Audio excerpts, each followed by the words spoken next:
শান্তি প্রতিষ্ঠার লাগি এই দেশটারে উন্নত সুখী সমৃদ্ধশালী করবার লাগি আমরা সেও হয়তো ইকানো কৌমি সেও আলিয়া সেও ফুলতলি সেও হয়তো আপনার সরসিনা সেও জামাত সেও হেফাজত সেও খেলাফত কিন্তু বায়ু হল ইটা আমরার বড় পরিচয় নাই সেও তবলিগ ইটা আমরার বড় পরিচয় নাই আমরা সবচেয়ে বড় পরিচয় হইল আমরা মুসলমান আমরা কিতা আচ্ছা আওয়ামী লীগে যদি ক্ষমতার লাগি 14 দলে লইয়া হে জুট বানাইতে পারে আর বিএনপি যদি ক্ষমতার লাগি হে তার 19 দল 20 দল লইয়া জুট বানাইতে পারে তে আমরা কিতা যারা ইসলামপন্থী আছে হয়তো তুরাতুরি আমরার মাঝে তুরা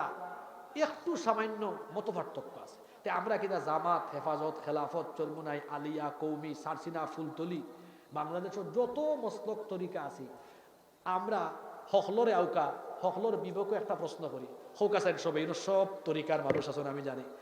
আমরা মাঝে ভাই যত মত পার্থক্য থাকুক আপনারা একটা প্রশ্নের উত্তর দুকা আমরা সবে কোরআনের আইন চাইনি তেও একটা কথার উপরে ঐক্যমত হইয়া আমরা কি পারি না একবার তা ওলাম এক টেবিলও বুঝিতাম যদি আমরা খালি এক টেবিলও বুঝিতাম পারি আগামীকাল যদি সব এখন আমরা এক হয়ে গেছি হুজুর হল